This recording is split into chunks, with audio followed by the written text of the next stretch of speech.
sa inyong lahat. Ito, magluluto tayo ngayon ng sarsyado. Tamang-tama ito kasi ang piniritong tilapia today. Ayan po. So, simpleng luto na sarsyado. Ay, napakasarap na po yan sa tanghalian po, di ba? So, maraming salamat po sa inyong mga suporta. Ayan po. Magiging brown yung bawang at sibuyas. Ayan po.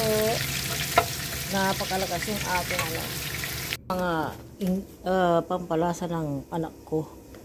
Ano ba itong mga pangalan nito? Chili powder, gocho, garo. Ano kaya ito, no? Spice, ano to? Spicy. So, wala na po tayo dyan.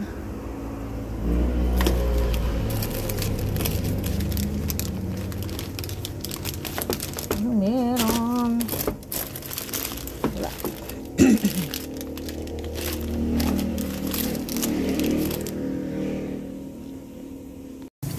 Ayun po, wala akong nakita doon sa gamit ng palasa ng mga anak ko. OMG. So, bahala na dyan. Ito, gisain natin ang kamatis. So, ayan po. At maya-maya, lagyan natin ng syempre para mas makulay.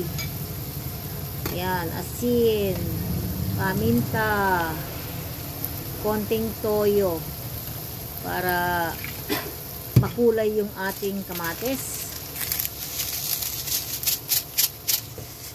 Magic sarap. At syempre, hindi po maiiwan ang magic sarap ng Pilipinas.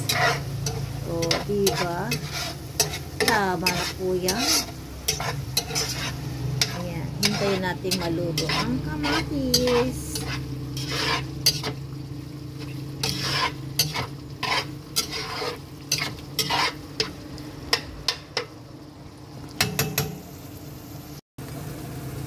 Ito po, ilagay na natin ang itlog.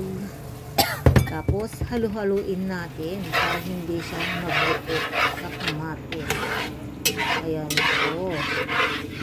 Tapos, habang ito na yung egg, ilalagay na natin yung, habang medyo masabaw pa, ilagay na natin yung tilapia dito sa gilid. At tabunan natin. O, diba? Ihanay natin yung mga tilapia dyan sa gilid-gilid. Ayan po. Sa gabi po, hindi na ako nagluluto ng marami, kunti lang. So, tamang-tama lang po to sa amin. Ayan po. Ganyan po ako magluto. Oh. Tinatabunan ko na lang after malagyan na ng pampalasa yung kamatis with egg. Ayan po, tama-tama lang po.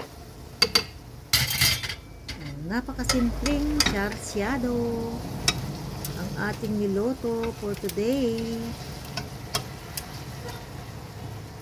Okay, mga amigas, amigos, salamat po sa inyong mga suporta.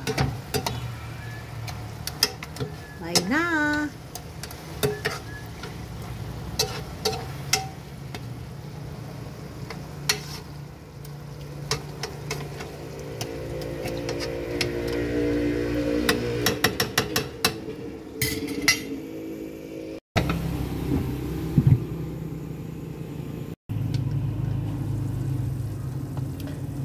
Okay, kain na tayo.